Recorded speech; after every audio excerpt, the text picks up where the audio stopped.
eu terminei o Paulo Figueiredo Show na quinta-feira dizendo a vocês que eu torcia imensamente, rezava, orava para que o Biden ficasse como candidato. Apesar de eu, naquele momento, ter dito que 95% de chance daquilo não acontecer, como acabou não acontecendo. Mas eu também disse no Paulo Figueiredo Show que, na ausência do Biden, a gente tinha que torcer muito para a Kamala Harris ser candidata. Primeiro pelo óbvio. A Kamala Harris é uma das figuras mais... Agora, a palavra da moda da juventude é cringe. Cringe. É a figura mais esquisita, mais estranhas. É uma coisa que eu já vi na política mundial. Né? Ela tem um riso, parece uma coringa psicopata, vocês já perceberam? Um negócio de maluco. Ela fala como se estivesse falando com crianças, de um jeito mongoloide, assim, de jardim de infância, nem criança, né? Coisa assim. O papai e a mamãe têm um filho, e o filho é filho do pai e da mãe. Ela fala umas obviedades, assim, como com voz e com jeitinho de retardada. Como se estivesse falando com crianças, num discurso público. E ela é tão sem pé nem cabeça falando, que ela me lembra muito a Dilma Rousseff. É o mais próximo, porque o Biden, ele tropeçava na senilidade dele. O Biden é um cara inteligente, ele era um político muito afiado. Apesar de ter um pensamento desorganizado, ele sempre foi um político muito afiado. A Kamala é uma Dilma Rousseff. Né? E isso é um lado da história. O outro lado da história é que, eleitoralmente, a Kamala Harris sempre foi absolutamente desprezível. Ela começou a carreira dela como, vocês me desculpem, eu não vou falar outro palavrão aqui, mas aquela profissão das damas que trocam favores de dinheiro. Não, vou falar assim, puta. O nome disso é puta. Kamala Harris começou como puta. Ela era cocotinha, novinha, amante do então prefeito de São Francisco, nos anos 90, o Willie Brown.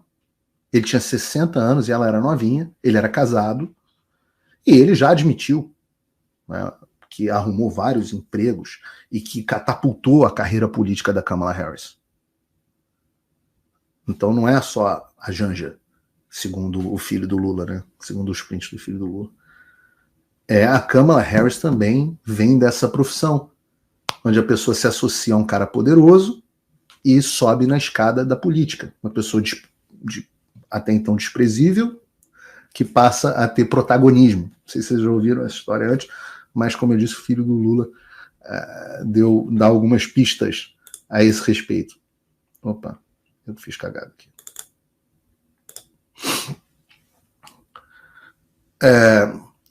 E aí, ela, com essa carreira catapultada, ela foi promotora na maluca Califórnia, que adora soltar bandido, depois se elegeu senadora, e para ganhar de senadora, ela foi senadora por menos de um mandato, né, para ganhar como senadora na República Popular da Califórnia, como a gente chama, que é quase que um país comunista dentro dos Estados Unidos, basta ser democrata hoje em dia. Ela ganhou e ficou, já naquele momento ela estava muito próxima, não mais do prefeito de São Francisco, mas de figuras como a família Soros, né, outros bilionários progressistas, o Bill Gates. E aí ela anuncia a candidatura dela às primárias democratas em 2020, contra o Joe Biden, e aliás quase chamou ele de racista nos debates. Ela foi humilhada, inclusive, uma vez pela Tulsi Gabbard também, e ia muito mal nas pesquisas, pontuava ali 2% a 6%. Então essa era, até 2020, essa era a dimensão política da Kamala Harris, alguém que pontuava ali 2% a 6%.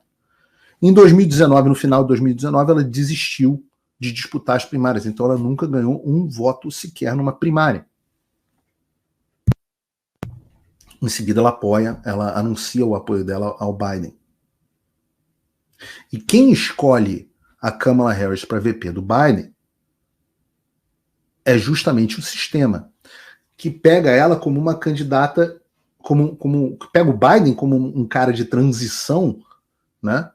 Ele, historicamente, menos radical, menos de esquerda do que a Kamala Harris, Ele é tudo que o patriarcado odeia, um homem branco, hétero, velho, né? Tudo que os críticos do patriarcado odeiam.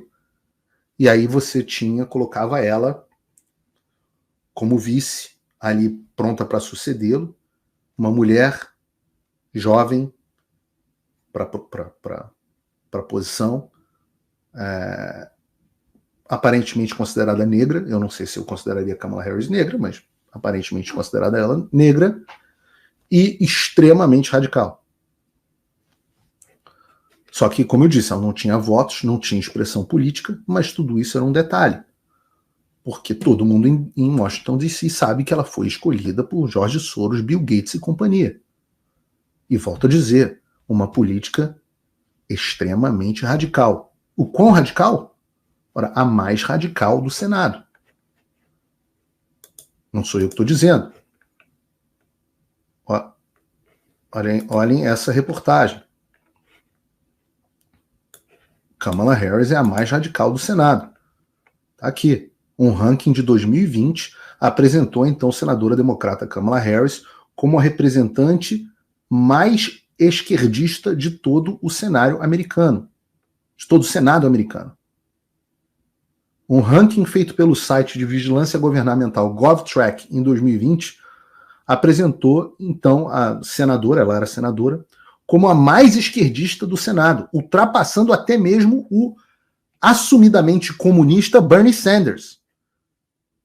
A classificação levou em conta o comportamento legislativo, ou seja, como é que ele se comporta como senador, de cada um dos 100 senadores dos Estados Unidos, com a pontuação de 1 para os mais conservadores e 0 para os mais liberals, mais esquerdistas. Essa é a reportagem do Paulo Figueiredo Show.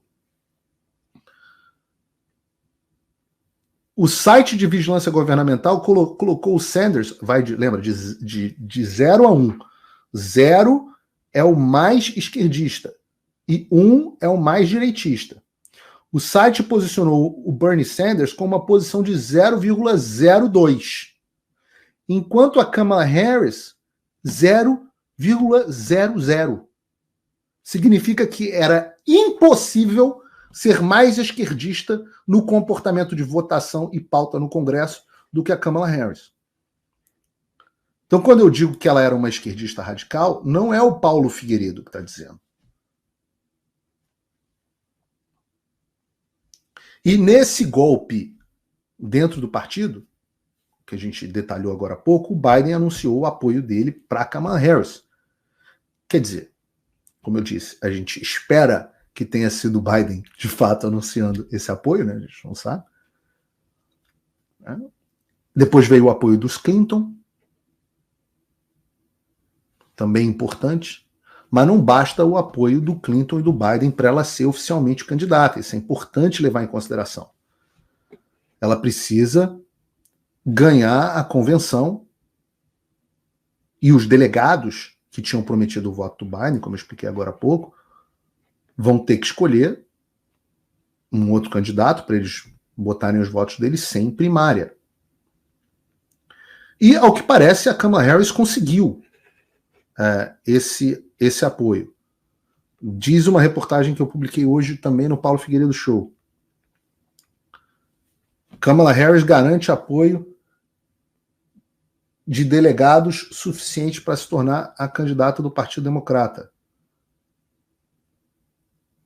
Biden saiu da corrida e endossou Kamala Harris.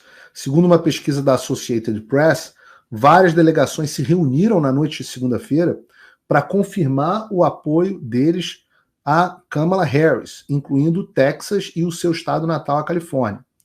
Diz a reportagem, na noite de segunda-feira, Harris tinha um apoio de pelo menos 2.471 delegados, de acordo com a contagem da Associated Press. Muito mais, bem mais, do que os 1.976 delegados necessários para vencer em uma votação de primeiro turno. Nenhum outro candidato foi nomeado por um delegado contactado pela Associated Press. E, segundo o Breitbart News, para vocês verem o poder da esquerda, a campanha da Kamala Harris arrecadou já em 24 horas 81 milhões de dólares. A campanha de Harris revelou que mais de 888 mil doadores de base, doadores, contribuíram de acordo com o Access. Desse número, 60% doadores de primeira viagem. Outras 43 mil pessoas se comprometeram a fazer doações frequentes, ou seja, gerou um certo buzz. Atraiu uma certa nomeação. Então, em tese, ela está conseguindo a nomeação. E vejam que loucura. Porque o partido, que supostamente é o democrata, ou seja, né, que tem no nome a democracia, o partido deu um golpe no candidato mais votado, nas primárias, e vai dar a nomeação, aparentemente, para uma candidata que nunca recebeu um puto de um voto. E tudo isso é para salvar a democracia do Donald Trump. Na carta do Biden, nós preservamos a democracia. Olha que loucura! A preservação da democracia é um candidato que tinha sido vencido o primeiro turno ser trocado no tapetão por pressão e ser escolhida a candidata dos bilionários de esquerda sem um puto de um voto. Isso é democracia. É democracia para esses caras. Isso é coisa de maluco. Como é que ninguém fala isso em nenhum canal do Brasil?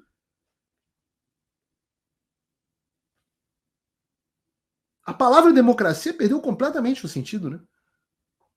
A mulher é candidata depois de um golpe sem um puto de um voto, e isso é para salvar a democracia, pô. Né? No nível de gaslighting de 0 a 10, até onde isso vai?